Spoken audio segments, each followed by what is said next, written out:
Sahabat semua dimanapun Anda berada, berjumpa kembali di channel ini. Kali ini kita akan membahas soal-soal tes PPK PPS Panwaslu Kecamatan 48. Untuk materi soal kali ini masih tentang Undang-Undang Dasar tahun 1945, Pancasila, Tata Negara, Bhinneka Tunggal Ika, dan NKRI. Oke, sahabat semua yang lagi mempersiapkan diri untuk mengikuti tes Panwaslu Kecamatan, semoga nanti mendapatkan hasil terbaik seperti apa yang diharapkan. Langsung saja kita ke soal-soalnya.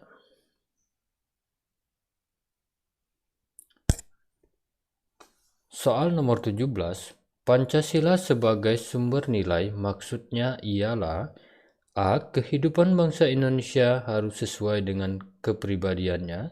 B. Masyarakat Indonesia yang maju adalah yang tinggi intelektualnya. C. Kita selalu berupaya menunjukkan bangsa dan negara. D. Yang menjadi ukuran baik buruk sikapnya perbuatan dan tingkah laku bangsa Indonesia. E. Kemajuan bangsa Indonesia diukur dengan kepribadiannya. Pembahasannya, Pancasila sebagai sumber nilai ialah berarti bahwa seluruh tatanan kehidupan masyarakat, bangsa, dan negara menggunakan Pancasila sebagai dasar moral atau norma dan tolak ukur tentang baik, buruk, dan benar salah sikap perbuatan dan tingkah laku bangsa Indonesia. Jadi jawaban untuk soal nomor 17 yaitu D, yang menjadi ukuran baik buruknya sikap, perbuatan, dan tingkah laku bangsa Indonesia. Kita lanjut ke soal nomor 18. Pak Munir berasal dari suku Lembak Bengkulu, lulusan perguruan tinggi tertentu beragama Islam, seorang pengusaha. Pak Umar dari suku Jawa, sarjana beragama Islam, seorang pegawai negeri. Kedua individu tersebut bersahabat karena terbentuk interaksi dengan adanya kesamaan. A. Suku dan agama. B. Suku dan pekerjaan. C. Agama dan pendidikan. D. Pendidikan dan pekerjaan. E. Suku dan pendidikan. Pembahasannya, interaksi adalah persilangan atau pertemuan keanggotaan suatu kelompok sosial dari berbagai seksi, baik berupa suku, agama, jenis kelamin, kelas sosial, dan lain-lain dalam masyarakat majemuk. Terbentuknya interaksi antara Pak Munir dan Pak Umar karena adanya kesamaan agama dan pendidikan. Jadi jawabannya untuk soal nomor 18 C, agama dan pendidikan. Soal nomor 19, isi dekret Presiden 5 Juli 1959 antara lain menetapkan A. Pembubaran PKI, B. Berlakunya kembali Undang-Undang Dasar 1945, C. Pembentukan Kabinet Dwikora, D. Pembubaran DPR, E. Pengangkatan Presiden seumur hidup. Pembahasannya, kutipan isi dekret Presiden 5 Juli 1959. Kami Presiden Republik Indonesia, Garing Panglima Tertinggi Angkatan Perang. 1. Menetapkan pembubaran konstituante. 2. Menetapkan Undang-Undang Dasar 1945 berlaku lagi bagi segenap bangsa Indonesia dan seluruh tumpah darah Indonesia, terhitung mulai hari tanggal penetapan dekret ini dan tidak berlaku lagi Undang-Undang Dasar sementara. 3. Pembentukan Majelis Permusyawaratan Rakyat sementara yang terdiri atas anggota Dewan Perwakilan Rakyat ditambah dengan utusan daerah dan golongan serta pembentukan Dewan Pertimbangan Agung sementara akan diselenggarakan dalam waktu sesingkat-singkatnya. Ditetapkan di Jakarta pada tanggal 5 Juli 1959 atas nama rakyat Indonesia, Presiden Republik Indonesia Garing Panglima Tertinggi Angkatan Perang Soekarno. Jadi jawabannya untuk soal nomor 19, isi dekret Presiden 5 Juli 1959 antara lain menetapkan B. Berlakunya kembali Undang-Undang Dasar tahun 1945. Soal nomor 20, Pancasila merupakan pedoman dan pegangan dalam pembangunan bangsa dan negara agar berdiri kokoh serta dapat mengetahui arah dalam mengenal dan memecahkan masalah-masalah yang dihadapi agar tidak terombang-ambing, merupakan fungsi Pancasila sebagai A. Dasar negara, B. Pandangan hidup bangsa Indonesia, C. Perjanjian luhur, D. Moral pembangunan, E. Stat Fundamental Norms. Pembahasannya, Pancasila sebagai pandangan hidup bangsa Indonesia, way of life, mengandung pengertian bahwa Pancasila merupakan pedoman dan pegangan atau petunjuk dalam kehidupan sehari-hari bangsa dan negara agar berdiri kokoh serta dapat mengetahui arah dan mengenal dan memecahkan masalah yang dihadapi agar tidak terombang-ambing.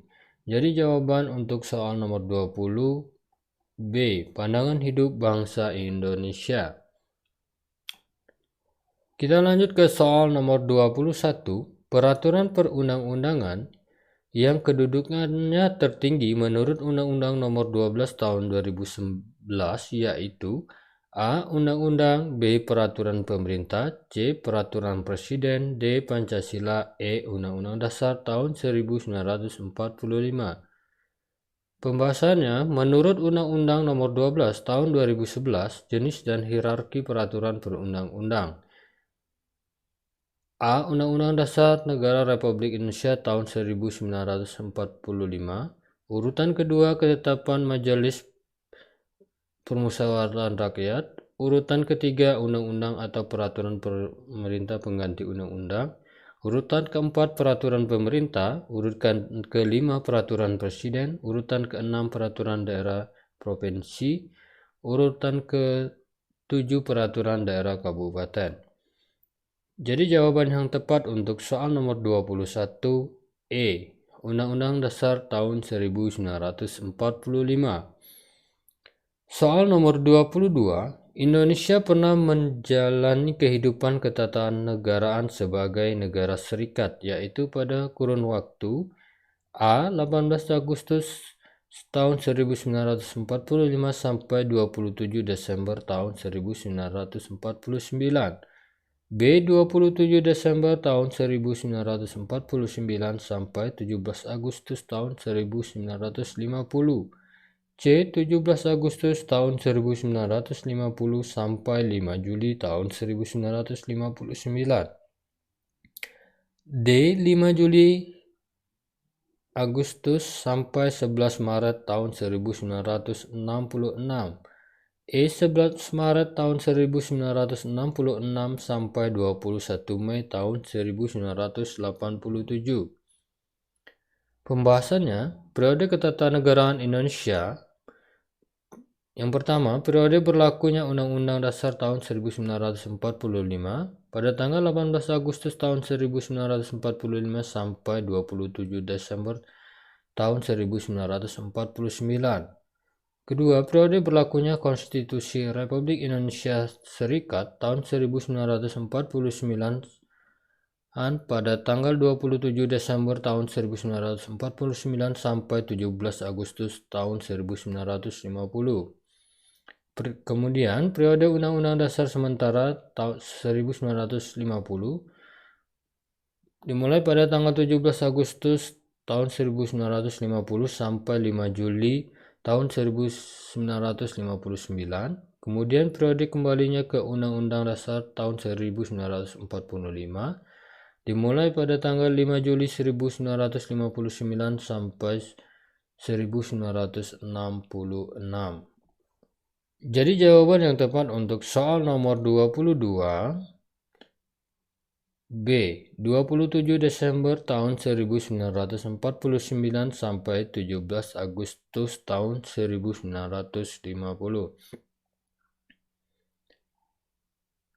Soal nomor 23. Bentuk nasionalisme di mana negara memiliki kebenaran politik dari keikutsertaan rakyatnya, kehendak rakyat atau perwakilan politik adalah A. Nasionalisme kewarganegaraan, B. Nasionalisme budaya, C. Nasionalisme agama, D. Nasionalisme etnis, E. Nasionalisme organik.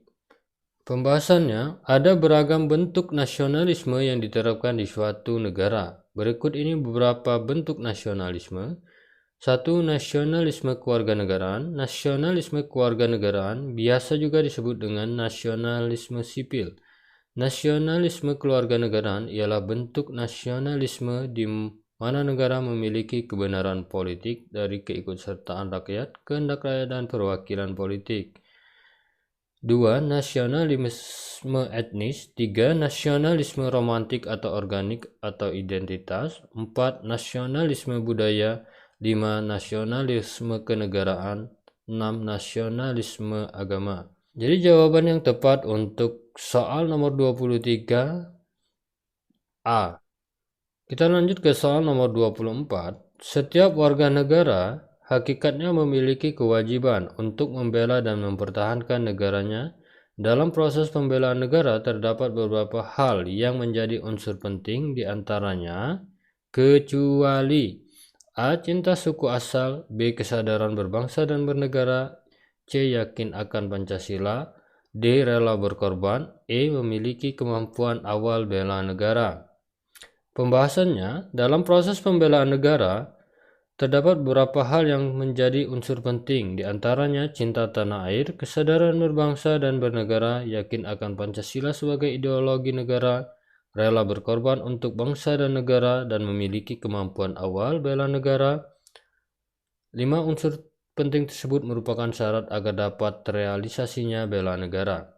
Jadi jawaban yang tepat untuk soal nomor 24 A. Cinta suku asal. Kita lanjut ke soal nomor 25. Selain wajib menjalankan tugas dan fungsinya, setiap anggota dewan juga memiliki hak dan kewajiban yang melekat pada masing-masing individu. Setiap wakil rakyat hak DPR untuk meminta keterangan kepada pemerintah mengenai kebijakan pemerintah yang penting dan strategis serta berdampak luas pada kehidupan bermasyarakat, berbangsa, dan bernegara disebut A. Hak interpelasi, B. Hak angket, C. Hak menyatakan pendapat, D. Hak imunitas, E. Hak amandemen. Pembahasannya, dalam menjalankan tugas dan fungsinya khusus terkait pelaksanaan fungsi pengawasan, DPR dibekali 3 hak, yakni 1. Hak interpelasi. Hak DPR untuk meminta keterangan kepada pemerintah mengenai kebijakan pemerintah yang penting dan strategis, serta berdampak luas pada kehidupan bermasyarakat, berbangsa, dan bernegara. 2. Hak angket. Hak DPR untuk melakukan penyelidikan terhadap pelaksanaan suatu undang-undang atau kebijakan pemerintah yang berkaitan dengan hal penting, strategis, dan berdampak luas pada kehidupan bermasyarakat, berbangsa, dan bernegara yang diduga bertentangan dengan peraturan perundang-undangan. 3. Hak menyatakan pendapat. Hak DPR untuk menyatakan pendapat. 4. Selain hak itu ada hak imunitas anggota legislatif atau hak anggota DPR untuk tidak dapat dituntut di depan pengadilan karena pernyataan, pertanyaan, dan atau pendapat yang dikemukakan secara lisan maupun tertulis di dalam rapat maupun di luar rapat. Jadi jawaban yang tepat untuk soal nomor 25 A. Hak interpelasi. Soal nomor 26, TAP MPRS nomor